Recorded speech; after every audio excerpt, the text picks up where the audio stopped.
जय हिंद जय भारत दोस्तों, एक बार फिर से शिखर एजुकेशन का हाइब्रिड कॉलेज में आप सभी का स्वागत है। आज हम लोग मूल अधिकार की सीरीज को एक कदम और आगे बढ़ाएंगे और हम लोग मूल अधिकार के अंतर्गत आपका समानता का अधिकार को सीखेंगे।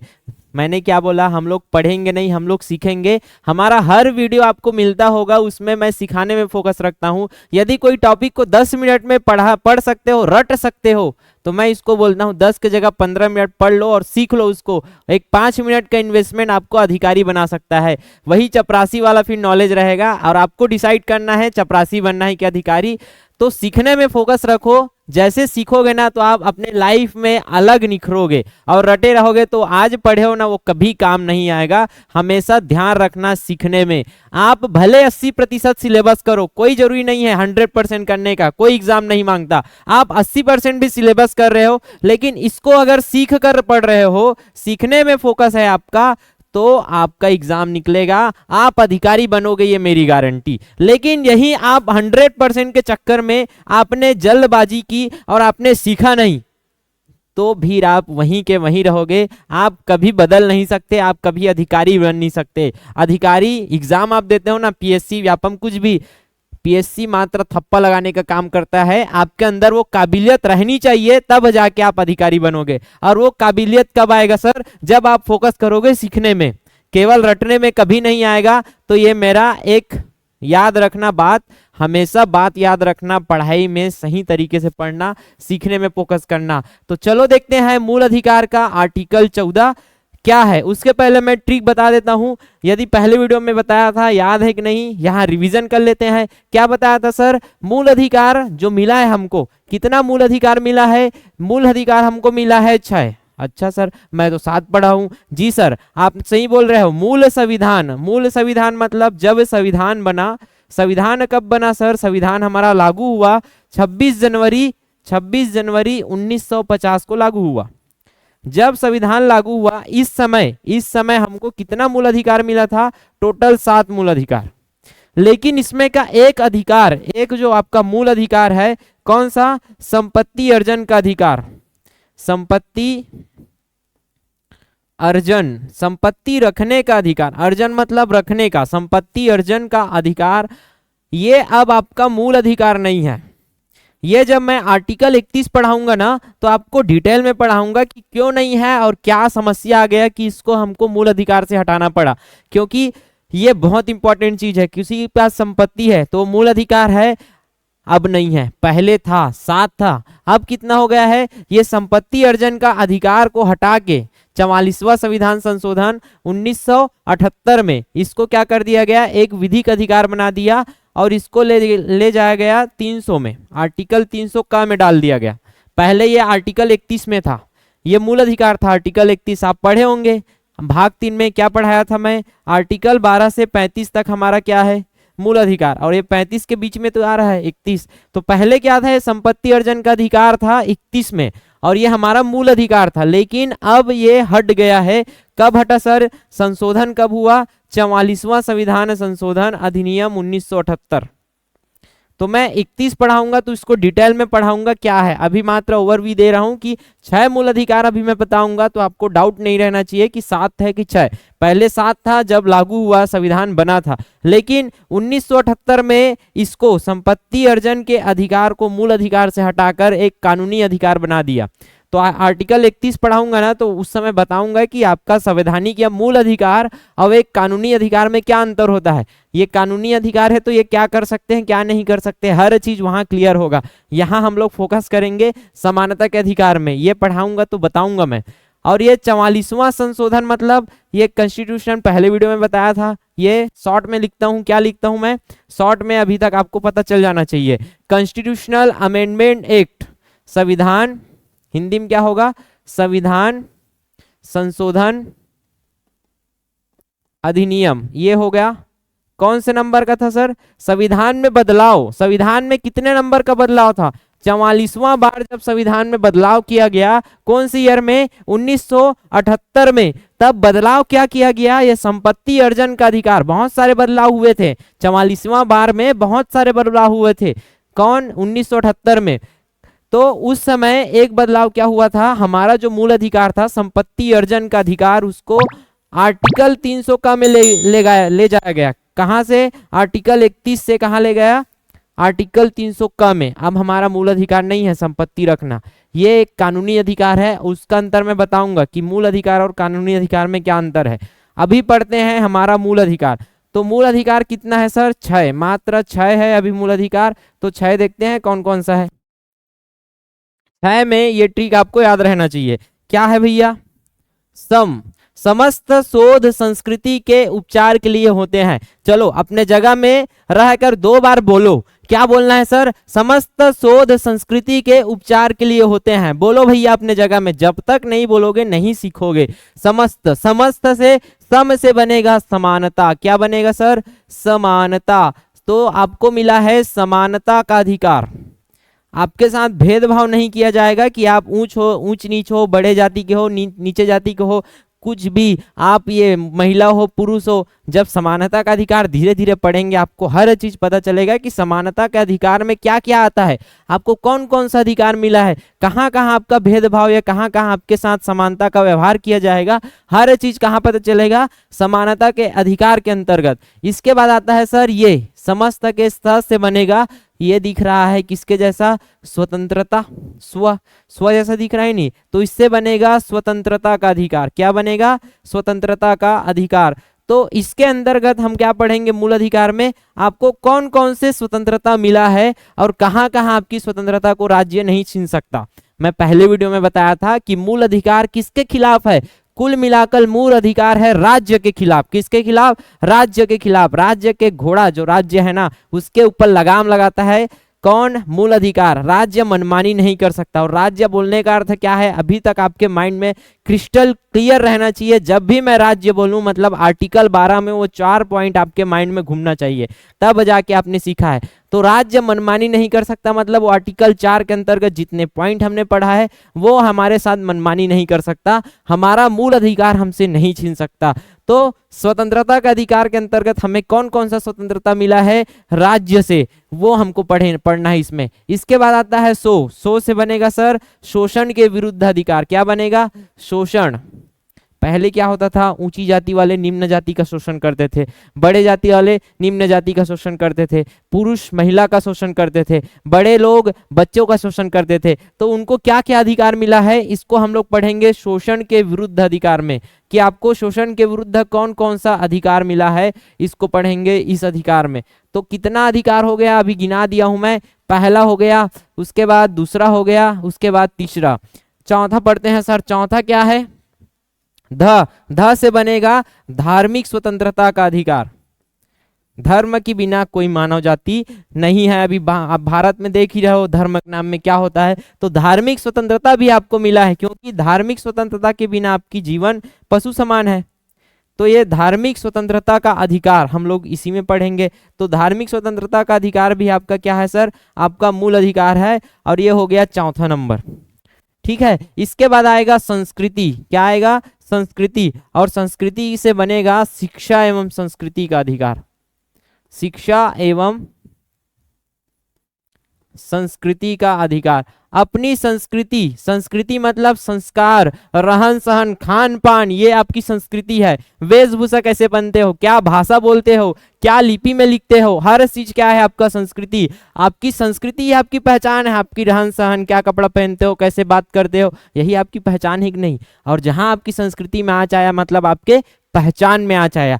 इसलिए आपको संस्कृति का क्या दिया गया है? अधिकार दिया गया है। इसके संरक्षण का अधिकार दिया गया है कि आपकी संस्कृति में कोई आँच आए तो आप अपना संस्कृति संरक्षित कर सकते हो। ये आपका मूल अधिकार है। वो कैसे करेंगे वो आर्टिकल 5 में जानेंगे। आर्टिकल 5 नहीं, 5वां नंबर, जब आर्टिकल 29 और 30 पढ़ेंगे। इसके बाद आ जाओ उपचार। उपचार के अंतर्गत क्या पढ़ेंगे सर? संवैधानिक उपचारों का अधिकार। संवैधानिक, नाम से ही समझ आ रहा है, संवैधानिक उपचारों का अधिकार। जब भी कहीं भी दिक्कत आए ना, जब भी, कहाँ? संवैधानिक, संविधान में जब भी दिक्कत आए और हमको महसूस हो कि हमारा फंडामेंटल राइट हमसे छीना जा रहा है, संविधान के भाग 3 में जो अधिकार हमको मिला है उसको राज्य हमसे छीन रही है या कम कर रही है, तो हम किसके पास जाएंगे उपचार कराने के लिए? हम जाएंगे सुप्रीम कोर्ट के पास। आर्टिकल 32 में मैं पढ़ाऊंगा। यह है आपका 6 अधिकार। 1 2 3 4 5 6। अब क्या करना है, ये प्रैक्टिस करना है। वीडियो खत्म होगा ना तो समस्त शोध संस्कृति के उपचार के लिए होता है लिखना, प्रॉपर लिखना। और इसको प्रॉपर लिखना जैसे मैं लिख के समझाया हूं, समानता का अधिकार, स्वतंत्रता का अधिकार, शोषण के विरुद्ध अधिकार, धार्मिक स्वतंत्रता का अधिकार, शिक्षा एवं संस्कृति का अधिकार, और लास्ट है संवैधानिक उपचारों का अधिकार। अब हम लोग क्या करेंगे, एक एक दो दो वीडियो में धीरे धीरे एक एक दो दो आर्टिकल करते हुए जाएंगे और पूरा सीखेंगे इसको। सबसे इंपॉर्टेंट टॉपिक पूरा संविधान में आपका मूल अधिकार है, इसलिए मैं मूल अधिकार को लिया हूं। एक बार आपका मूल अधिकार हो गया ना तो आप गंगा नहा लोगे, उसके बाद सब इजी है, सब हलवा है उसके बाद। ठीक है सर, समानता का अधिकार देखते हैं। और ये समानता का अधिकार जो है वो कौन से आर्टिकल में है? समानता का अधिकार मैं आपको बता चुका हूं, भाग 3। भाग 3 में क्या है सर? भाग 3 में है आपका फंडामेंटल राइट। भाग 3 में क्या है? मूल अधिकार। मूल अधिकार कहां से कहां तक सर? अनुच्छेद 12 मतलब चैप्टर 12 से, अनुच्छेद 12 से कहां तक? अनुच्छेद 35 तक में आपका पूरा मूल अधिकार के बारे में लिखा गया है। संविधान के अनुच्छेद 12 से अनुच्छेद 35 तक, अभी तक याद हो जाना चाहिए था, प्रैक्टिस ही खेल है। अनुच्छेद 12 से अनुच्छेद 35 तक। अब मैं पहले और दूसरे वीडियो में अनुच्छेद 12 पहला वीडियो में और दूसरा वीडियो में अनुच्छेद 13 को पूरा क्लियर किया हूं, पूरा सिद्धांत बताया हूं, तो ये दोनों करवा दिया हूं। अब आएगा आपका अनुच्छेद 14, ये आर्टिकल, ठीक है, इंग्लिश में बोलते हैं अनुच्छेद को आर्टिकल। अनुच्छेद मतलब आर्टिकल 14 से लेकर आर्टिकल 18 तक। आर्टिकल 14 से लेकर आर्टिकल 18 तक आपका क्या है सर? समस्त का सम मतलब क्या है आपका? समानता का अधिकार। क्या है? समानता का अधिकार। अब धीरे धीरे हम लोग आर्टिकल 14, 15, 16, 17 और 18, कितना हो गया? 4 नहीं है, 14, 15, 16, 17, 18। ये 18 मतलब 5, 14 से 18 तक आपको पूरा क्या देता है? समानता दिलाने का अधिकार देता है। आपको समान बनाने के लिए अधिकार दिया जाता है पूरे समाज में। तो धीरे धीरे आपको खुद समझ आएगा कि इसका उद्देश्य 14 से 18 तक का अनुच्छेद का जो उद्देश्य है, कुल मिला के आपको समानता दिलाना है। कुल मिला के आपको समानता दिलाना है। तो आर्टिकल 14 की बात करें ना, आर्टिकल 14 क्या बोलता है? विधि के समक्ष समता, समझेंगे, विधि के समक्ष समता और विधियों का समान संरक्षण, इसको समझेंगे क्या है। उसके पहले परिभाषा देख लेते हैं कि संविधान में क्या लिखा है। संविधान में क्या लिखा है? राज्य, भारत के राज्य क्षेत्र में किसी व्यक्ति को विधि के समक्ष क्षमता और विधियों के समान संरक्षण से वंचित नहीं करेगा। अच्छा सर, ये तो पढ़ दिया आपने, ये रटा नहीं हूं, मैं समझा हूं। एक एक लाइन को हम लोग समझेंगे और नोट्स भी आपको एक एक लाइन का मिलेगा। जैसे मैं बनाया हूं ना नोट्स, आपको मिलेगा हमारे मोबाइल ऐप में, फ्री में मिलेगा। यहाँ वीडियो देखने के बाद आपको उस ऐप में जाना है और ऐप से नोट्स डाउनलोड कर लेना है। ठीक है, चलो देखते हैं। ये लिखा है आपके संविधान में। अब कैसे समझना है मैं समझा रहा हूं, ध्यान से समझना। सबसे पहले क्या लिखा है सर? राज्य। क्या लिखा है? राज्य। ठीक है, तो ये राज्य क्या है? राज्य मतलब छत्तीसगढ़ कि उत्तर प्रदेश? जी बिल्कुल नहीं, आप पढ़ चुके हो राज्य का अर्थ। अभी समझ आ रहा होगा कि आर्टिकल 12 का अहमियत क्या था। आर्टिकल 12 का अहमियत यही है, हर अनुच्छेद में किसको डायरेक्शन दिया गया है? आर्टिकल 12 राज्य को। क्योंकि पूरा फंडामेंटल राइट किससे संरक्षित करता है? हमको मनमाना तरीके से शासन करने का संरक्षण। ठीक है, अगर राज्य को ये मूल अधिकार नहीं दिया जाता ना, संविधान में अगर मूल अधिकार नहीं मिलता तो राज्य क्या करता? मनमाने तरीके से कुछ भी करता, हम लोग चुपचाप देखते रहते, बोट पोट बोट पोट। ठीक है, तो देख नहीं, हम लोग आर्टिकल 12 में राज्य को क्या दिया गया है संविधान में? क्या नहीं कर सकता, ये डायरेक्शन दिया है, नहीं करेगा। दिया है कि नहीं दिया है? किसको? राज्य को। तो राज्य मतलब आर्टिकल 12, आर्टिकल 12 मतलब पूरा 4 पॉइंट सब, जो संघ की कार्यपालिका विधायिका, राज्य की विधायिका कार्यपालिका, स्थानीय निकाय पंचायत, नगर पालिका नगर पंचायत, याद है आपको? और लास्ट क्या था? राज्य द्वारा वित्त पोषित या बतौर एजेंसी के रूप में काम कर रहा है, वो सब क्या है? राज्य। मतलब कोई भी राज्य के अंतर आने वाला भारत के राज्य क्षेत्र में। भारत का राज्य क्षेत्र मतलब सर, भारत का राज्य क्षेत्र बोलने का मतलब है सीमा के भीतर, भारत के सीमा के भीतर, भारत के एरिया में। ये मेरा एरिया है बोलते हैं नहीं, तो भारत के एरिया में कोई भी, मतलब भारत के एरिया मतलब पाकिस्तान नहीं बोल रहा हूं या नेपाल नहीं बोल रहा हूं, भारत के एरिया में, भारत के अंदर, सीमा के अंदर, इसका मतलब है भारत के सीमा के अंदर क्या होगा सर, भारत की सीमा के अंदर किसी व्यक्ति को हो किसी व्यक्ति मतलब कोई भी मानव जाति, अगर वो मानव है, इंसान है, तो उसको प्राप्त है, चाहे वो मानव क्या हो, नागरिक हो, भारतीय नागरिक हो, भारतीय हो, या कोई विदेशी भी हो, उसको यह अधिकार प्राप्त है। किसी व्यक्ति लिखा है कि नहीं लिखा है, किसी व्यक्ति मतलब कोई भी मानव, कोई भी व्यक्ति जो भारतीय हो या फिर विदेशी हो, कोई भी व्यक्ति, मानव होना चाहिए बस, जानवर नहीं, मानव, तो नागरिक या विदेशी जो क्या है, अगर वो विदेशी हमारे राज्य क्षेत्र में है, मतलब हमारे सीमा के अंदर, हमारे कमाने खाने के लिए आते हैं कि नहीं आते हैं, तो अमेरिका, जैसे हमारे देश से अमेरिका जाते हैं तो अमेरिका से भी यहाँ आके रहते हैं, दूसरे देश के भी यहाँ आके रहते हैं, तो उनको भी आर्टिकल 14 क्या है, अनुच्छेद 14 का मूल अधिकार उनको मिला है। केवल भारतीय को नहीं, विदेशी को भी मिला है। और शर्त बस इतना है, ये विदेशी कहाँ रहना चाहिए, भारत के राज्य क्षेत्र में रहना चाहिए, भारत के सीमा के अंदर होना चाहिए। यदि ये विदेशी बाहर पाकिस्तान में है तो उसको क्यों दे भाई अपना मूल अधिकार, यदि वो भारत में है तब उसको मूल अधिकार मिला है। तो ध्यान रखना, क्वेश्चन में पूछता है क्या विदेशी को भी आर्टिकल 14 प्राप्त है मूल अधिकार, तो आपको पता रहना चाहिए कि हाँ प्राप्त है, विदेशी को भी, नागरिक को तो प्राप्त होगा ही, और मानव रहना चाहिए, मानव को तो होगा ही। चलो ठीक है, किसी व्यक्ति का मतलब समझ आया, व्यक्ति मानव होना चाहिए, और वो मानव कहाँ होना चाहिए, भारत के राज्य क्षेत्र में। तो इतना क्लियर हो गया, राज्य भारत के राज्य क्षेत्र में, यहाँ कॉमा रहेगा, यहाँ कॉमा रहेगा, राज्य बोलने के बाद रुकोगे, भारत के राज्य क्षेत्र में किसी व्यक्ति, राज्य भारत के राज्य क्षेत्र में किसी व्यक्ति को विधि के समक्ष क्षमता, इसको आगे पढ़ेंगे, विधि के समक्ष क्षमता और विधियों के समान संरक्षण, विधि के समक्ष क्षमता और विधियों के समान संरक्षण से वंचित मतलब वंचन, आपने सुना है, उसको मतलब उस अधिकार से हटाएगा नहीं, उसको देना पड़ेगा, वंचित नहीं कर सकता, नहीं बोल रहा है ना, मतलब ये क्या हो गया, आर्टिकल 14 क्या बोल रहा है जी, करेगा बोल रहा है क्या, नहीं करेगा बोल रहा है आर्टिकल 14। तो ये आर्टिकल 14 अगर बोला जाए तो नकारात्मक, किसी को बोलते हैं नकारात्मक संदर्भ लिया हुआ है, क्या लिया हुआ है, नकारात्मक संदर्भ लिया हुआ है। तो पूछ सकता है आर्टिकल 14 नकारात्मक ही सकारात्मक, तो ये नकारात्मक है, मना कर रहा है कि नहीं कर रहा है, किसको मना कर रहा है, राज्य को। राज्य क्या नहीं कर सकता, किसी व्यक्ति को, अगर वो भारत के राज्य क्षेत्र में है, सीमा के अंदर है, तो विधि के समक्ष क्षमता और विधियों के समान संरक्षण से उसको वंचित नहीं कर सकता। ठीक है सर, एक बात मतलब भारत के राज्य क्षेत्र के अंतर्गत क्या क्या आता है, हम लोग आर्टिकल मतलब भाग 1 में पढ़ेंगे। भारत के राज्य क्षेत्र में आता है, भारत के सीमा के भीतर तो आता ही है, सीमा के भीतर वो तो आएगा ही। दूसरा चीज, भारत के राज्य क्षेत्र में एम्बेसी भी आता है, दूतावास।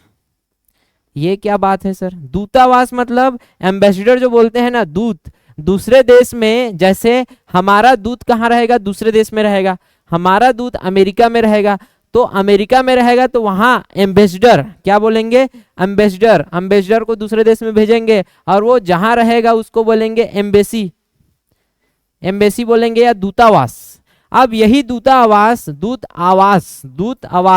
जो दूसरे देश में है लेकिन वो भारत का है, भारत का अधिकारी है, दूसरे देश में काम कर रहा है। जैसे आप यूपीएससी क्लियर करते हो, आईएफएस बनते हो, इंडियन फॉरेन सर्विस, तो आप कहाँ रहते हो, भारत के विदेश में रहते हो, लेकिन आप विदेश में हो और वहां दूतावास हो ना, तो ये दूतावास भी भारत के राज्य क्षेत्र में गिनती आता है। भले वो दूतावास कहाँ हो, अमेरिका की जगह में हो, लेकिन वो कहाँ गिनती आएगा, दूतावास में। तो दूतावास में कोई भी व्यक्ति हो उसको क्या मिलेगा, उसको मिलेगा ये आर्टिकल 14 मिलेगा ना। ये दूतावास आपके भारत के राज्य क्षेत्र में आता है, भले वो पाकिस्तान में हो, अमेरिका में हो, कहीं भी हो, ये दूतावास आपके भारत के राज्य क्षेत्र के परिभाषा के अंतर्गत आता है। मतलब हर वो व्यक्ति जो दूतावास के अंदर है, अगर कोई अपराध करता है या कोई सरकार उसके इसको आर्टिकल 14 का हनन करता है तो उसको मूल अधिकार उसको मिला है, वो क्या कर सकता है आगे जानेंगे। तो इस प्रकार से ये पूरा इसका पोस्टमार्टम हमने कर लिया। अब बचा क्या है सर, विधि के समक्ष क्षमता और विधियों का समान संरक्षण क्या है, चलो देखते हैं, फिर लास्ट में इसको रिकैप करेंगे। विधि के समक्ष क्षमता और विधियों का समान संरक्षण क्या है। विधि के समक्ष क्षमता, अगर इसका आप विच्छेद करोगे ना, एक एक वर्ड को पकड़ के चलोगे तो आपको पूरा क्लियर हो जाएगा, मुझे समझाने की भी जरूरत नहीं पड़ेगा। विधि, विधि मतलब सर, विधि मतलब कानून, कानून मतलब सर लॉ, इंग्लिश में क्या बोलते हैं लॉ। तो विधि मतलब समझ आया, कानून, नियम, जितना भी कानून है, विधि है, ये सब हमारा क्या है, क्या है सर, विधि है, कानून है, नियम है, के समक्ष, के समक्ष मतलब सामने, विधि के समक्ष या सामने, समता मतलब समानता, क्या हो गया, समानता। तो विधि या कानून के समक्ष समानता या समता, ये है आपका पहला, इससे वंचित नहीं करेगा। और दूसरा है विधियों का समान संरक्षण। तो पहले इसको थोड़ा समझ लेते हैं।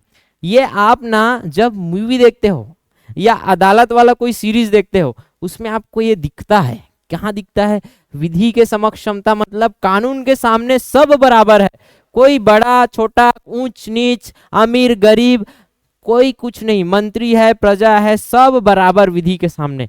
और वो कहाँ दिखता है आपको, न्यायालय में। न्याय की देवी आपने देखा है, न्याय की देवी एक हाथ में तराजू ली हुई, ये तराजू, और एक हाथ में तलवार लिए हुई, और आंख में क्या देखा है आपने, आंख में देखा है पट्टी बंधा हुआ।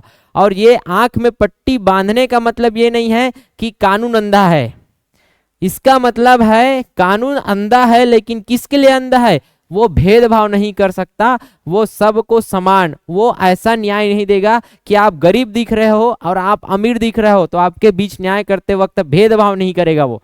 इसलिए वो काला पट्टी बंधा रहता है कि आप, उसका मतलब क्या है, कोई भी विधि, कोई भी कानून सब के लिए क्या है, समान है। आप अमीर हो या मंत्री के बेटे हो, आप प्रधानमंत्री हो, आप कोई भी हो, आप अपराध करते हो ना, आपको वही सजा मिलेगा जो एक गरीब व्यक्ति को मिलता है, वही सजा मिलेगा जो एक नीच जाति को मिलता है, वही सजा मिलेगा जो एक महिला को मिलता है।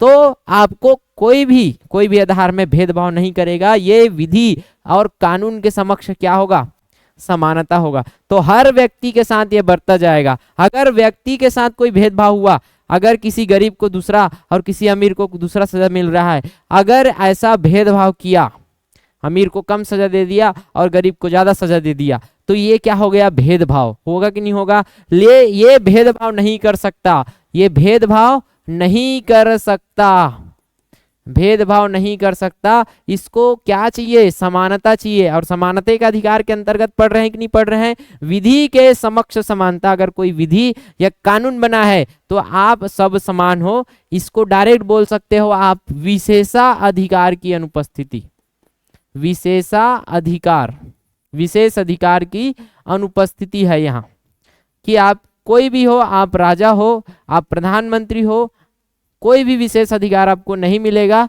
आपके विशेष अधिकार की अनुपस्थिति होगा। कोर्ट में जब न्याय सुनाया जाएगा ना, तो विधि सबके लिए समान होगा, विधि के सामने सब समान, ठीक है, इसका मतलब ये है। चलो दूसरा वाला समझ लेते हैं सर, ये क्या चीज है, विधियों का समान संरक्षण। समान संरक्षण, विधि का संरक्षण करना पड़ेगा, ये कैसा फॉर्मूला है, विधि का समान संरक्षण। इसका मैं एक ही वर्ड लिखता हूं, इसका पर्यायवाची बोल सकते हो या इसका अर्थ बोल सकते हो। इसका अर्थ कुछ नहीं है, इसका अर्थ है विधि का समान प्रभाव। क्या है सर, विधि का समान प्रभाव पड़ना चाहिए, ये है इसका मतलब। ये क्या है, विधि का समान प्रभाव। चलो एक उदाहरण से समझते हैं। एक समय की बात है, क्या है सर, इधर से आ रहा था ये टूरा रिक्शा वाला, गमाट मारी है टूरा रिक्शा वाला, इधर से आ रहा था ऑडी। क्या हुआ, रिक्शा वाले ने एक व्यक्ति को ऊपर पहुंचा दिया। आहा, रिक्शा वाले ने एक व्यक्ति को ऊपर पहुंचा दिया, रिक्शा वाला। और इधर ऑडी वाला भी आ रहा था, ओ मैं निकला ओ गडले से। अब क्या बोल रहा है, इधर रिक्शा वाले ने भी क्या कर दिया है, एक्सीडेंट से, एक्सीडेंट मतलब ज्यादा स्पीड में था, रिक्शा वाले ने भी एक आदमी का हत्या, मतलब एक्सीडेंट से हत्या किया है, हत्या वाला तो चार्ज उतना नहीं बनेगा, जानबूझकर नहीं किया है, लेकिन किया तो है एक्सीडेंट, मतलब जबरदस्ती। जो स्पीड 40 का था उसमें 100 का भगा रहा है रिक्शा वाला। और एक ऑडी वाला भी क्या कर रहा है, जबरदस्ती जिस रोड में भीड़ है वहां जबा के निकाल रहा है, मैं निकला, और वो किसको निकाल दिया, सीधा एक आदमी को ऊपर निकाल दिया, तो हत्या कर दिया। आहा, अब बात करो सीधा सी बात, अब मैं दोनों को सजा देना चाहता हूं, ठीक है सर। तो सजा दे दिया, चलो सजा इसको 7 साल का दे दिया, इसको 7 साल का दे दिया, बढ़िया है। विधि समक्ष समानता, मतलब इसको क्या होगा, इसको 7 साल में वही तकलीफ होगा जेल में, जहां इसको भी 7 साल में वही तकलीफ होगा कि नहीं होगा। यदि मैं इसको 7 साल की यातना दे रहा हूं, सजा कैद कर रहा हूं, तो इसको भी 7 साल का कैद कर रहा हूं, ठीक है सर। लेकिन आप जहां देखोगे बहुत सारे केस में क्या लगता है, जुर्माना लगता है कि नहीं लग रहा है। खेल यहाँ आएगा, देखना अभी खेल पूरा पलट जाएगा। यहां भी लगा दूंगा मैं जुर्माना, जज साहब हूं मैं, नहीं जानते क्या मुझे मिलॉर्ड, तो मैं जज साहब। अब मैं क्या करूंगा, हाँ ये रिक्शा वाला है, ठीक है, आपको सजा दिया जाता है 7 साल का, आपको सजा सुनाया जाता है, ठीक है सर। ऑडी वाला को भी कितना साल, 7 साल का सजा सुना दिया गया। लेकिन जब जुर्माना की बात आई, और जुर्माना मैं क्या बोला, आपको लगाते हैं हम लोग 12,000 का जुर्माना, आपको भी लगाते हैं हम लोग 12,000 का जुर्माना, ठीक है सर, ठीक है जी। नहीं, ध्यान से समझना इसको, क्या बोल रहा हूं मैं। एक जब रिक्शा वाले के ऊपर 12,000 का जुर्माना लगा रहे हैं, तो एक रिक्शा वाले की कितने दिन की, लगभग 7 दिन की कमाई आप बोल सकते हो 12,000। ये भी 12,000 उतना भी नहीं कमाएगा, ये 7 दिन में 12,000 कमाता है। वही ऑडी वाला ये हो सकता है एक दिन में 12,000 उड़ाता हो। ये 7 दिन का मेहनत 12,000 में लेता है, 7 दिन मेहनत करके 12,000 मतलब ये इकट्ठा करता है, ये एक दिन में 12,000 उड़ा देता है। अब सोचो 12,000 का जुर्माना, 7 साल की सजा, तो सेम प्रभाव डाल रहा है उनके ऊपर, सेम यातना, सेम तकलीफ होगा 7 साल की सजा में, लेकिन पैसा में सेम तकलीफ होगा क्या। मतलब विधि क्या बोल रहा है, अगर विधि बोल रहा है 12,000 और उधर भी 12,000 बोल रहा है, तो ये क्या विधि बराबर है। ये विधि इसको ज्यादा तकलीफ देगा, ये इसका 7 दिन का मेहनत है और इसको तो तकलीफ होना ही नहीं है। ये एक दिन में 1 लाख कमाता है सर, ये एक दिन में 1 लाख कमाता है, ये 7 दिन में 12,000 कमाता है। अब क्या कैसा न्याय हो, दोनों को समान प्रभाव देना चाहिए ना, विधि का समान प्रभाव पड़ना चाहिए, यही है विधि का संरक्षण। विधि का प्रभाव पड़ेगा तभी विधि का सही यूज होगा, और विधि का सही यूज होगा तो विधि का हम लोग क्या कर रहे हैं, संरक्षण कर रहे हैं। ध्यान से समझना, बहुत टफ टॉपिक है ये, किसी को समझ नहीं आता। बहुत लोग अभी भी देख रहे होंगे, अरे हम तो समझे ही नहीं था इसको, ऐसे भी होंगे कई लोग। तो ये विधि का समान प्रभाव पड़ना चाहिए ना भाई। ये 7 दिन में, रिक्शा वाला 7 दिन में 12,000 कमा रहा है, यदि हम रिक्शा वाले के ऊपर 12,000 का जुर्माना लगा रहे हैं, तो 7 दिन का इसको तकलीफ होगा कि नहीं। तो इसके ऊपर भी सेम प्रभाव कैसे पड़ेगा, इसके ऊपर हम लोग क्या लगाएंगे, 7 लाख का जुर्माना लगाएंगे, तब इसके ऊपर विधि का समान प्रभाव पड़ेगा। ये 7 दिन में 12,000 कमाता है, ये 7 दिन में 7 लाख कमाएगा, तब जाके ये 7 दिन का यातना इसको मिलेगा और इसको भी 7 दिन का यातना मिलेगा, तब जाके क्या होगा, दोनों का समान न्याय होगा। ये है विधि का समान प्रभाव। और उसके अपोजिट यहाँ क्या है, विधि के समक्ष समता। आप विधि जो बना है, विधि बना है, अगर विधि बना है तो अमीर और गरीब के लिए अलग अलग नहीं बनेगा। यहाँ आप दंड वाले में देख रहे हो, समान मिला है कि नहीं मिला है, विधि बोल रहा है कि नहीं बोल रहा है। इसको अगर 7 साल की सजा हो रहा है तो इसको भी 7 साल की सजा होना चाहिए। लेकिन हमारा देश में यह भी देखा जाता है कि प्रभाव सही पड़ना चाहिए।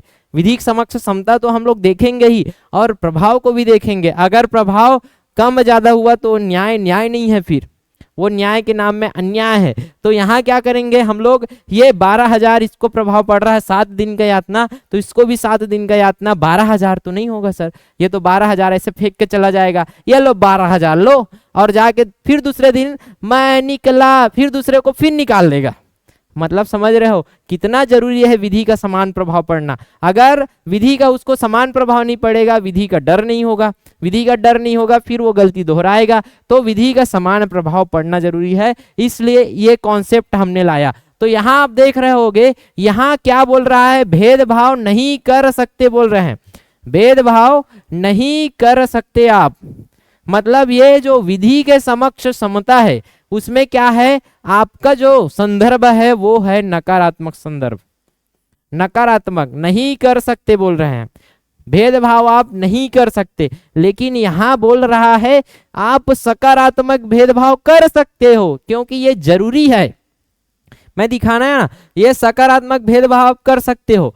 कोई असमान है, ये रिक्शा वाला और ये ऑडी वाला दोनों क्या है सर, ये दोनों असमान है, असमान परिस्थिति में है कि नहीं है, एक कम है और एक ज्यादा है, मतलब दोनों क्या है सर, असमान है कि नहीं। और दोनों अगर असमान है तो हम क्या करेंगे इसके साथ, असमान व्यवहार,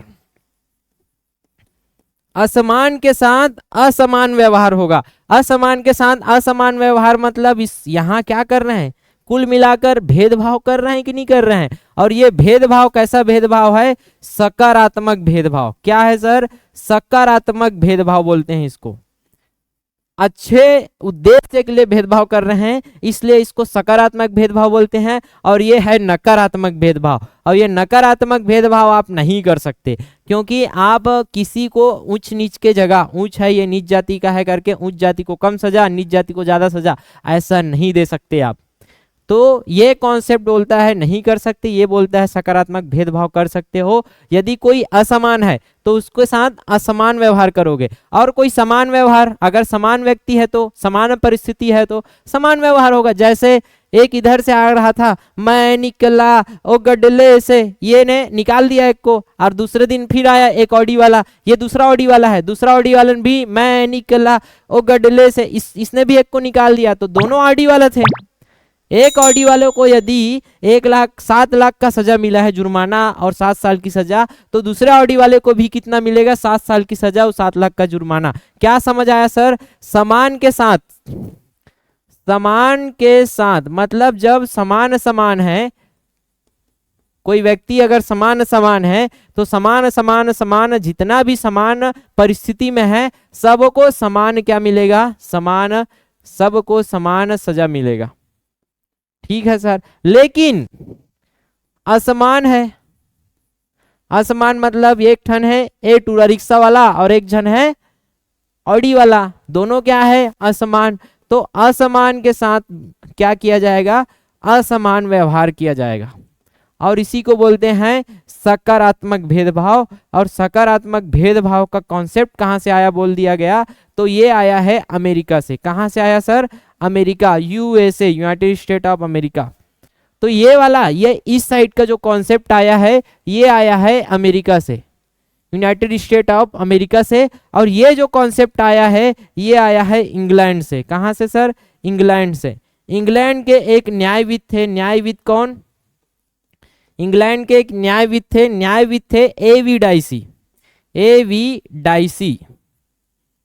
उनके द्वारा एक कॉन्सेप्ट दिया गया था विधि का शासन, अभी आगे पढ़ेंगे हम लोग। तो विधि के शासन के अंतर्गत ही दिया गया है विधि के समक्ष क्षमता।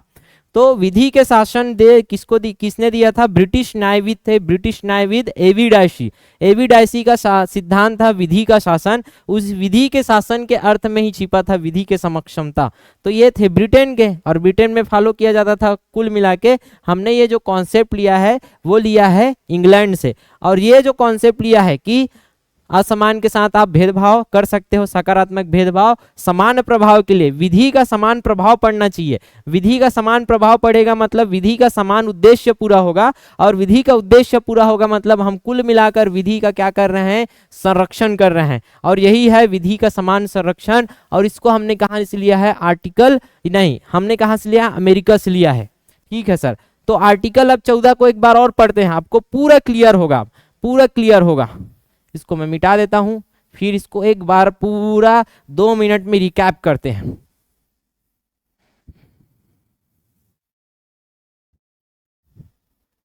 अच्छा एक बात और, कोई किसी को अगर समझ नहीं आया ना एक बार में तो कोई 30 मार खान नहीं है। मुझे भी एक बार में समझ नहीं आया था, इतना अच्छा समझाने वाला तो मिलते ही नहीं है।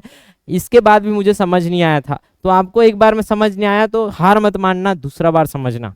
और मैं चैलेंज करता हूं, इससे अच्छा वीडियो तो कोई बनाएगा नहीं और बना ही नहीं सकता। अगर बनाएगा तो इसी लेवल का बनाएगा, इससे अच्छा तो बना ही नहीं सकता, मैं बता रहा हूं।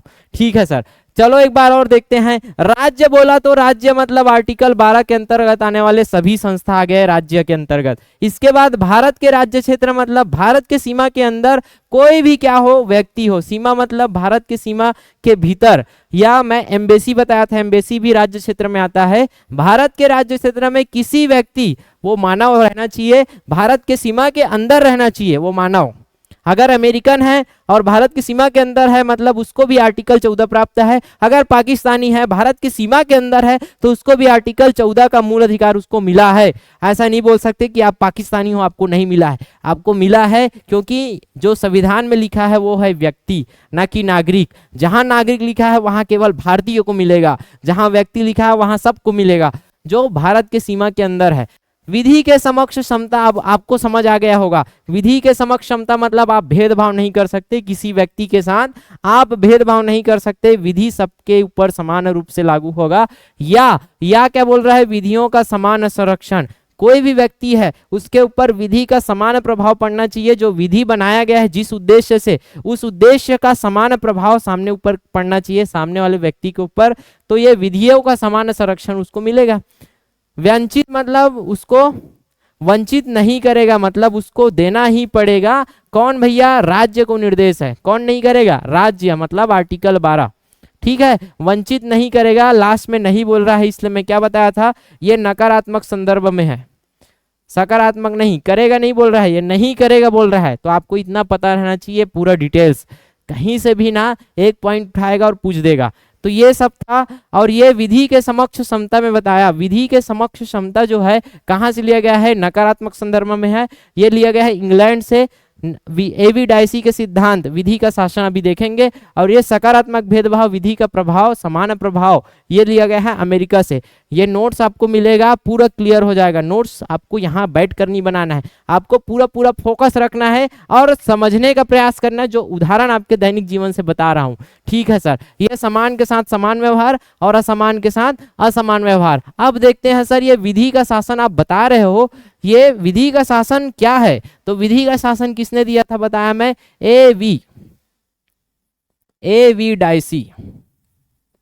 एवी डाइसी कौन sir? Albert when dicey. Albert when dicey जो था, अल्बर्ट वेन डाइसी कौन था? ये ब्रिटिश था, ब्रिटिश न्यायविद था, मतलब कानूनी जानकार था ये। और इसी ने एक सिद्धांत दिया जिसके अंतर्गत हम क्या पढ़ते हैं, विधि के समक्ष क्षमता। तो विधि का शासन बोलने का मतलब क्या है सर? विधि मतलब लॉ, लॉ मतलब कानून, नियम, इसका शासन, ना कि राजा का शासन, ना कि राजा का शासन, ना कि राज्य का शासन, ना कि सरकार का शासन। किसका शासन? विधि का शासन। इसके मतलब बोलने का पहले वीडियो में बता चुका हूं, आपको याद होगा। जब राजा का शासन था, राजतंत्र था, विधि का शासन नहीं था, तो राजा जो बोलेगा, राजा जो बोल दिया वही विधि होता था। राजा अगर 2 बजे रात में उठकर बोल दिया ऐसा ऐसा होना है, तो वही उसके मुंह से निकला हुआ हर वर्ड क्या हो जाएगा, उसका शासन। राजा अगर बोल दिया कि आज के बाद ये डैम का पानी उधर नहीं जाएगा इधर जाएगा, वो बन गया विधि। आप कुछ नहीं बोल सकते कि ये मेरा मूल अधिकार का हनन हो रहा है, ऐसा कुछ नहीं बोल सकते आप, क्योंकि ये राजा बोल दिया है भैया। राजतंत्र चल रहा था, राजा का शासन। अभी सरकार कुछ बोल दे, हो सकता है क्या? नहीं, सरकार कुछ नहीं कर सकता अगर विधि कुछ बोल रहा है तो। सरकार अपनी मनमानी नहीं कर सकता, क्योंकि किसका शासन चल रहा है? विधि का शासन चल रहा है। इसीलिए संविधान में, हमारे संविधान निर्माताओं ने देखा था, जब आजाद नहीं हुए थे हम लोग 1947 के पहले, किसका शासन चल रहा था? सरकार का शासन चल रहा था। कोई विधि नहीं, जो सरकार मन में चाह रहा है वो कर रहा है। यहाँ गुलाम बना के रखे थे हमको, जो मन में आया वो कर दिया, जो मन में आया वैसा नियम बना दिया। लेकिन अब सरकार क्या है, मनमानी कर सकता है क्या सरकार? सरकार मनमानी नहीं कर सकता, उसके विधि के अनुसार उसको चलना पड़ेगा और उसको संविधान के अनुसार चलना पड़ेगा।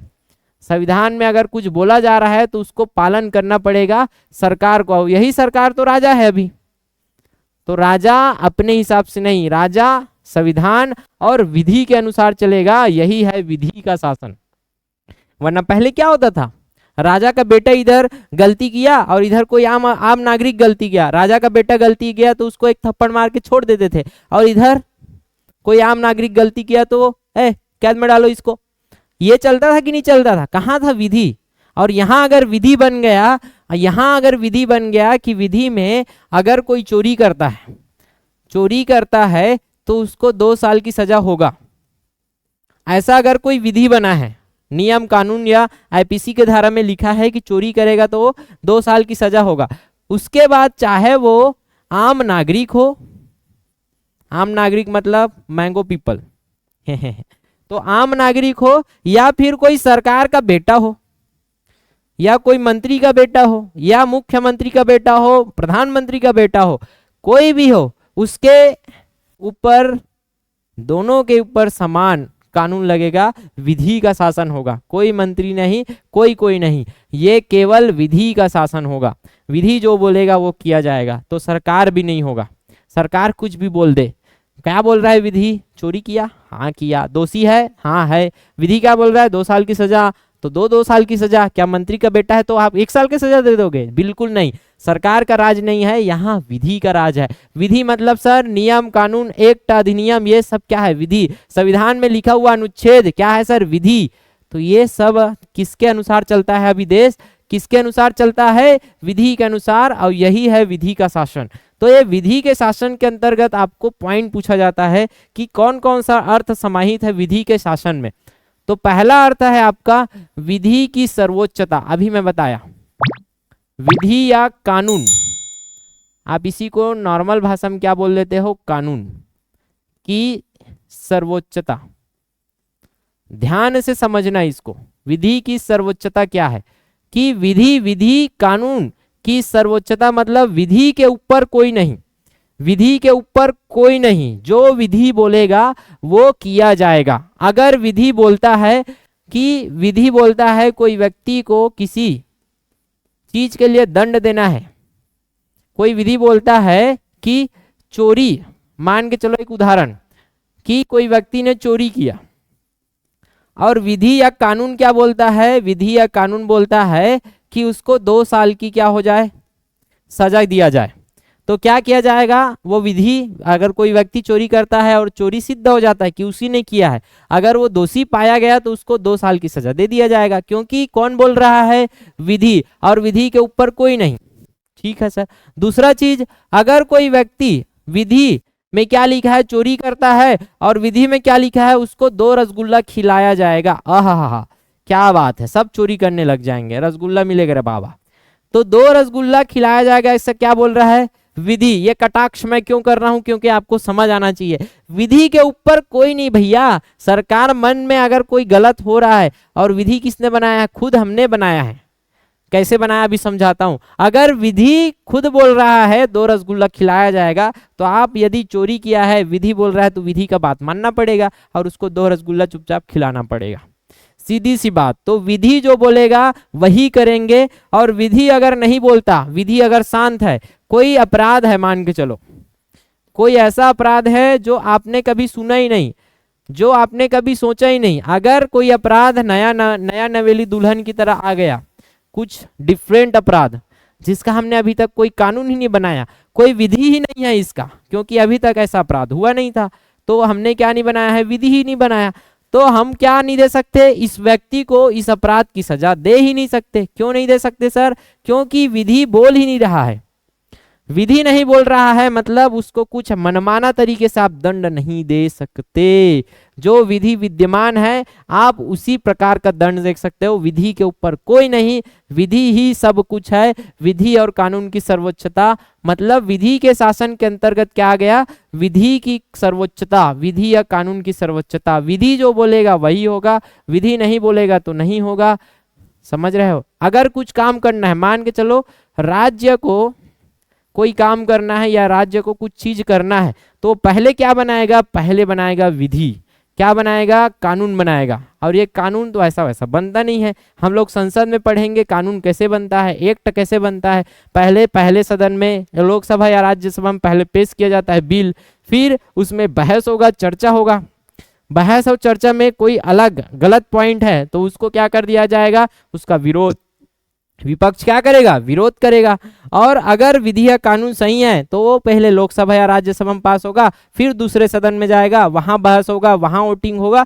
अगर वहां पास होता है तो राष्ट्रपति के पास जाके साइन होता है, तब जाके वो क्या बनता है, विधि और कानून। तो राज्य मनमानी तरीके से कुछ कर ही नहीं सकता, उसको पहले विधि बनाना पड़ेगा, और ये विधि जो बोलेगा वही फिर राज्य मतलब सरकार लागू करेगा। इसी विधि को सरकार लागू करेगा और इसके अनुसार चलेगा सरकार। यह मनमाना तरीके से चल ही नहीं सकता, क्योंकि विधि की क्या है, भारत में विधि की क्या है, सर्वोच्चता है, विधि का शासन है। और विधि का शासन मतलब इसी को और क्या बोल देते हैं, इसी को बोल देते हैं संविधान की सर्वोच्चता। याद रखना, संविधान के ऊपर कोई नहीं, संविधान सरकार, संवैधानिक सरकार बोलते हैं कि नहीं, संविधान में जो लिखा है वही करेगा सरकार, कुछ अलग नहीं कर सकता। सर ये पहला पॉइंट हो गया। दूसरा पॉइंट क्या है, दूसरा है सर विधि, विधि के समक्ष क्षमता। इसको तो मैं बता चुका हूं और बताने की जरूरत नहीं है। विधि के समान, विधि के सामने सब समान, ठीक है। विधि के समक्ष क्षमता लिख लेना, अच्छा लगता है, समान मत लिखना, समता। तो विधि के सामने सब समान है, कोई ऊंचा कोई बड़ा, कोई नीचा, कोई गरीब अमीर, कोई नहीं। तीसरा क्या है सर, तीसरा है संविधान की व्याख्या।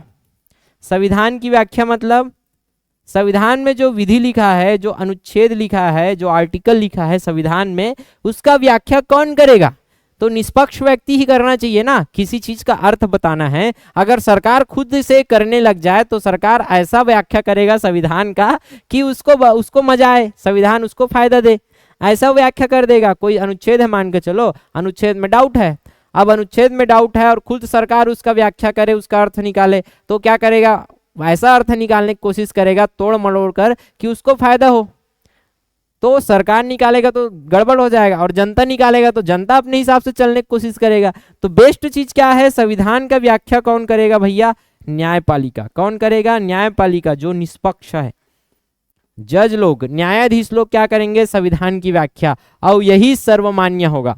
और क्या करेगा, जो कानून का निर्णय रहेगा, कानून की व्याख्या या विधि के व्याख्या, वो विधि का अंतिम निर्णय, कानून का अंतिम निर्णय कौन लेगा, हमेशा न्यायपालिका लेगा, कि वो सही है गलत है क्या है। न्यायपालिका में कोर्ट आपने सुना होगा, high court, district court, supreme court.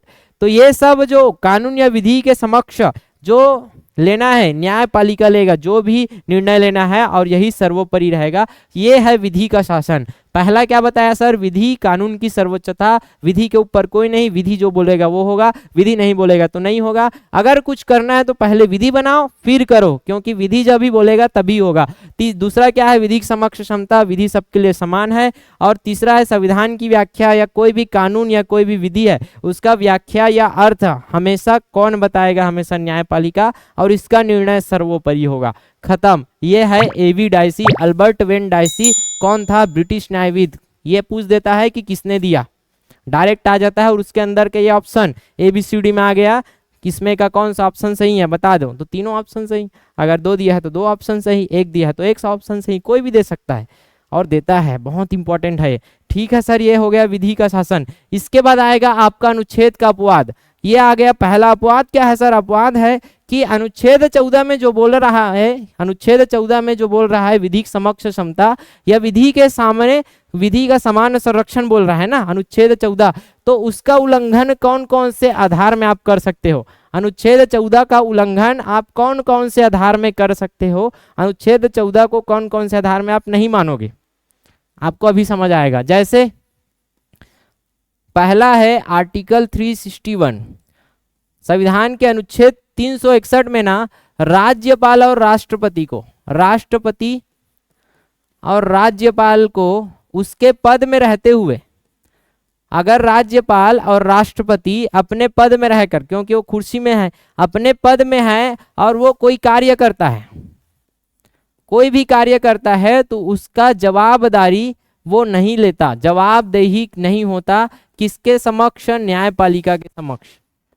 तो न्यायपालिका के समझ आप केस नहीं कर सकते कि राष्ट्रपति या राज्यपाल ने अपने पद में रहते हुए कार्य किया है और ऐसा दंड उसको दिया जाए, ये कभी नहीं होगा। राष्ट्रपति का पद अपनी आप में गरिमा है। भारत का प्रथम नागरिक बोलते हैं कि नहीं, राष्ट्रपति हमारे देश का प्रथम नागरिक है, और ये पद की उसकी गरिमा है कि यदि वो पद में रहते हुए कोई भी कार्य करता है, पद में ना ये की पॉइंट है, याद रखना। पद में रहते हुए कोई कार्य करता है, पद में रहते हुए कोई कार्य करता है, तो उस कार्य के लिए अगर वो कार्य गलत भी किया है, सही तो करेगा तो कोई जवाबदेही है ही नहीं, अगर वो कार्य गलत भी करता है तो ऐसा नहीं है कि उसको जवाब देना ही पड़ेगा न्यायपालिका को। ये है सम्मान किसका? राष्ट्रपति का। लेकिन वही अगर वो पद मुक्त हो गया, राष्ट्रपति नहीं रहा, तो वो फिर जवाब देना पड़ेगा न्यायपालिका को, क्योंकि अब वो पद नहीं है, राष्ट्रपति का पद होता है। रामनाथ कोविंद जब राष्ट्रपति थे तो राष्ट्रपति थे, वो पद से जाने जाते थे, ना कि रामनाथ कोविंद के नाम से। अभी द्रौपदी मुर्मू जी है तो उनके पद से जाने जाते हैं, ना कि उनके नाम से। तो उनका पद को सम्मान मिला है, कौन सा? आर्टिकल 361। आप यहाँ ये नहीं बोल सकते कि राष्ट्रपति को विधिक समक्ष क्षमता कहाँ दे रहे हो आप लोग, बोल सकते हो क्या? कोई भी विधि है उसके सामने इसको समानता कहाँ मिल रहा है, इनके साथ तो अलग व्यवहार हो रहा है। और कानून क्या बोलता है? आर्टिकल 14 की विधि के सामने सब समान। कहाँ समान? आप राष्ट्रपति को स्पेशल ट्रीटमेंट दे रहे हो। तो स्पेशल ट्रीटमेंट कौन खुद दे रहा है? खुद कौन बता रहा है? ये संविधान बता रहा है। और संविधान बोल रहा है तो यही तो है हमारा सर्वोपरि। संविधान जो बोलेगा होगा, विधि जो बोलेगा होगा। तो विधि क्या बोल रहा है? राष्ट्रपति को हटा दो भैया, तो आर्टिकल 14 उसमें लागू नहीं होगा। 14 लागू नहीं होगा तो विधिक समक्ष क्षमता लागू नहीं होगा, विधियों समान संरक्षण लागू नहीं होगा। इसका मतलब यही है अपवाद का मतलब। तो पहला अपवाद हो गया। दूसरा अपवाद हो गया आर्टिकल 361 के का ए, ठीक है। क में क्या है? संशोधन द्वारा डाला गया है इसको कि मीडिया को भी संरक्षण प्राप्त है। किस चीज में संरक्षण प्राप्त है? कोई भी सदन, सदन मतलब संसद या फिर विधानसभा, कोई भी सदन या विधानसभा में क्या होता है? बहस होता है, सब विधायक का, सांसदों का, पूरा देश के बारे में चर्चा होता है। इतना बड़ा बड़ा बात निकल के आता है, कोई कुछ और बोल रहा है, कोई कुछ और बोल रहा है। अब इसका सदन में जो कार्यवाही हुआ है उसका अगर सत्य प्रकाशन, सत्य मतलब जैसे जैसे बोला है, कौन?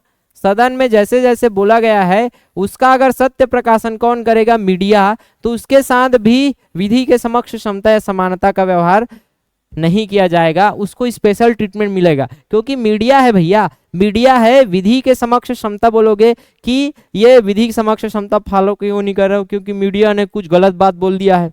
वो गलत बात बोला है, लेकिन उसने खुद बोला है कि मीडिया ने वो गलत बात वो सदन में बोला गया था, और सदन का क्या किया है? वो सही सही प्रकाशन किया है, गलत सलत नहीं, घुमा फिरा के नहीं। अगर वो सही सही प्रकाशन किया है और गलत बोल रहा है, हम क्या बोलेंगे? मीडिया गलत बोल रहा है, मीडिया ने गलत किया तो मीडिया को सजा दो, विधि के सामने समक्ष समानता, समान सजा मिलना चाहिए मीडिया को। लेकिन यहाँ आप देखो मीडिया ने गलती किया है क्या? सदन का सत्य प्रकाशन किया है, और इसके ऊपर में आप क्या कर सकते हो? इसको आप सजा नहीं, इसको आप विधिक समक्ष क्षमता से आप बाहर रखोगे मीडिया को। इसी के लिए ना, आप दूसरे चीज के नहीं, सदन के सत्य प्रकाशन के लिए। बाकी जगह मीडिया को भी नहीं मिला है, बाकी जगह कुछ भी नहीं कर सकता, बाकी जगह इसको इस आर्टिकल के अंदर ही रहना पड़ेगा। तीसरा है सर, तीसरा क्या है? तीसरा है आपका विशेषाधिकार, आर्टिकल 105। इसको ना आपको प्रैक्टिस करना है, जितना प्रैक्टिस करोगे, जितना याद करोगे उतना सही रहेगा। तो जितना मैं ऐसे शॉर्ट में लिखता हूँ ना, बुलेट पॉइंट में, उतना आपको रफ कॉपी निकालना हो, लिखते जाना है। समरी, उसी को बोलते हैं समरी। हर वीडियो के बाद आपको समरी बनाना है। आर्टिकल 105 बोलता है सांसद का विशेषाधिकार। किसका? सांसद का विशेषाधिकार। अब इसको हर बार आपको 89 जोड़ देना है। संघ में है सांसद, पूरा केंद्र का क्या है? सांसद, और हर राज्य में क्या है? विधायक। तो केंद्र का लॉ है ना, उसमें ना 89 जोड़ दोगे तो राज्य का लॉ निकल जाएगा। संसद पढ़ाऊंगा तो ये सब चीज बताऊंगा आपको, संघ सरकार पढ़ाऊंगा तो राज्य सरकार में ये सब चीज करते हैं अपन ट्रिक। तो 89 जोड़ दोगे क्या आएगा? 194। क्या आएगा? तो ये क्या था? 105 सांसद को विशेषाधिकार मिला है, और 194 में, आर्टिकल 194 में किसको विशेषाधिकार मिला है? विधायक को। तो ये दोनों विशेषाधिकार,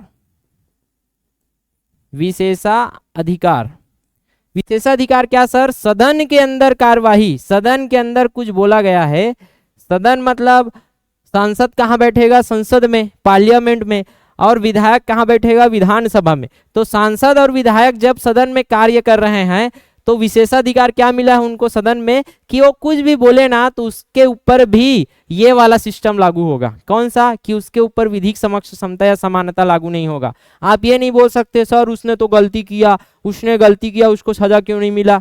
ऐसा बोल सकते हो क्या? नहीं, क्योंकि वो गलती सदन के अंदर कर रहा है और सदन के अंदर अपवाद है। अपवाद क्या है कि सदन के अंदर उसको विशेष अधिकार मिला है। क्यों दिया गया विशेष अधिकार? थोड़ा लॉजिक लगाओगे समझ आ जाएगा।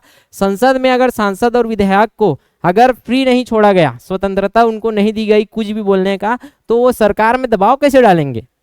विपक्ष अगर कोई है, विधायक या सांसद, उसको तो कुछ ना कुछ बोलना पड़ेगा। आप देखो चेयर वेयर उठा देते हैं, किसी को मार दिए, किसी का कपड़ा फाड़ दिए।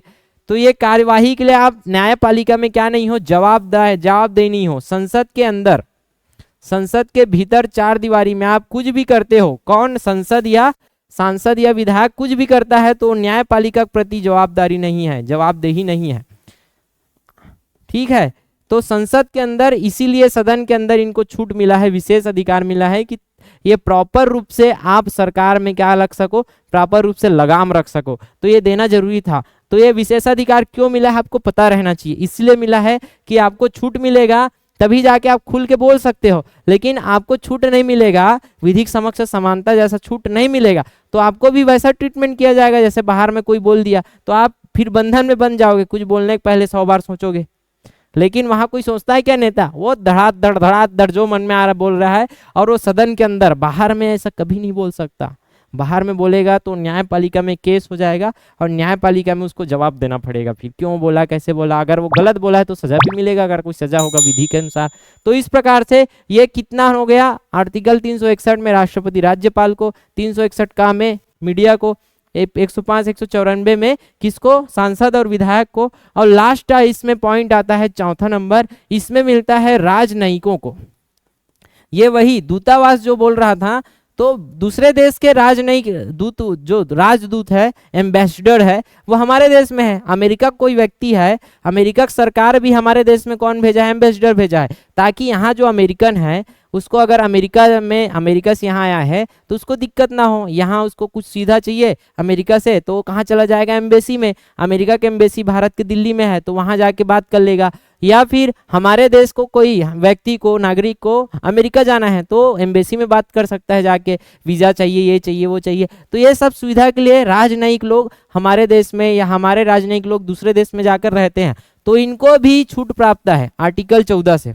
इनको भी स्पेशल ट्रीटमेंट दिया जाएगा। इनके सामने आप नहीं बोल सकते इसने कुछ गलती किया, इसको तो विधिक समक्ष समता नहीं बोल रहा हो, अलग ट्रीटमेंट कर रहे हो। क्यों कर रहे हैं अलग ट्रीटमेंट? क्योंकि संविधान में खुद लिखा है इनके साथ अलग ट्रीटमेंट किया जाएगा, और देखा जाता है कि इनको भेज दिया जाता है उनके देश में, उनके देश के अनुसार कानून लगता है। ये हो गया राजनयिक। राजनयिक और संयुक्त राष्ट्र, सुना होगा संयुक्त राष्ट्र, ये मैं एक अलग चैप्टर लाऊंगा। संयुक्त राष्ट्र उसकी एजेंसी, 10वीं में आप पढ़ते हो, अभी नहीं पढ़े हो तो। उसकी एजेंसी मतलब संयुक्त राष्ट्र हो गया, बहुत सारे देश मिलकर, संयुक्त राष्ट्र मतलब सब मिलकर एक समूह बनाया है, उसी को बोलते हैं संयुक्त राष्ट्र। सब देश आते हैं लगभग इसमें। और इसका कोई भी एजेंसी, जैसे वर्ल्ड हेल्थ ऑर्गेनाइजेशन, यूनेस्को है, यूनाइटेड स्टेट, यूनेस्को है चिल्ड्रन के लिए, और वर्ल्ड बैंक है, ये सब क्या है, WHO है। तो ये सब इसकी एजेंसी है, तो इनको भी क्या मिला है, इससे छूट मिला है। तो ये चारों चीज क्या है इसके अपवाद, इसको अच्छे से आपको 2-3 बार लिख कर देखना है। ये हो गया पूरा अब आर्टिकल 14। अब क्या करना है सर, आपको एक ही काम करना है, वीडियो होने के बाद आपको धड़ धड़ समरी, अभी तुरंत समरी मतलब कितना आपको पता है, धड़ धड़ आर्टिकल 14 में लिखते जाना है आपको।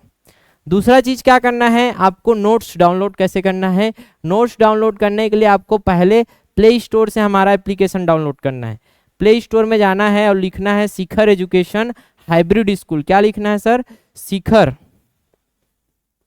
स्पेलिंग सही डालना, शिखर एजुकेशन हाइब्रिड स्कूल, ये नाम से हमारा एप्लीकेशन है। इसको आप डाउनलोड करोगे ना, तो आप डाउनलोड करने के बाद रजिस्ट्रेशन कर लेना। रजिस्ट्रेशन करने के बाद आपका इंटरफेस खुलेगा। इंटरफेस में आपको जाना है कोर्स में। कहाँ जाना है, सीधा कोर्स में। और कोर्स में आपको मिलेगा CGPSC कोर्स, CGPSC प्रीलिम्स और मेंस। CGPSC और व्यापम का लिखा होगा, CGPSC प्लस व्यापम का कंबाइन कोर्स है। इसमें जाना है CGPSC वाले कोर्स में, और इसमें व्यू डेमो में क्लिक करना है। कहाँ, व्यू डेमो। व्यू डेमो में क्या मिलेगा आपको, इंडियन, भारत का संविधान पढ़ रहे हो ना, तो भारत का सामान्य ज्ञान में जाओगे, भारत के सामान्य ज्ञान में इस रिलेटेड आर्टिकल 14 से रिलेटेड वीडियो मिलेगा। उस वीडियो में आप क्या करोगे, व्यू पीडीएफ दिखेगा, वहां क्लिक करोगे ना तो आपको मिलेगा। तो इतना काम आपको करना है, नोट्स चाहिए तो बेहतरीन नोट्स है, जबरदस्त नोट्स, आप देखोगे खुश हो जाओगे। मैंने खुद बनाया है अपने शब्दों में, आपको कहीं दिक्कत नहीं आएगा नोट्स पढ़ने में। शिखर एजुकेशन हाइब्रिड स्कूल डाउनलोड करो, रजिस्ट्रेशन करो, कोर्स आपको पहला ही जो पॉइंट है कोर्स मिलेगा। कोर्स में जाओगे, वहां सीजीपीएससी के कोर्स में आपको व्यू डेमो में क्लिक करना है। व्यू डेमो में भारत का सामान्य ज्ञान में जाओगे तो आपको वीडियो मिल जाएगा आर्टिकल 14 से रिलेटेड, उसके व्यू पीडीएफ देखोगे ना तो आपको इसका नोट्स मिल जाएगा। तो वीडियो कैसा लगा कमेंट में जरूर बताना, इससे मुझे प्रोत्साहन मिलता है। याद रखो जो बोलता हूँ वो कर लिया करो यार, कमेंट कर दिया करो और लाइक भी ठोका करो, शेयर तो आपको करना ही है। और जाओ दबाओ भैया उस लाल बटन को, साइड में घंटी को भी दबाओ ताकि ये बाबा जी का दर्शन हमेशा बना रहे। ठीक है सर, यहाँ तक वीडियो देखने के लिए तहे दिल से बहुत बहुत धन्यवाद।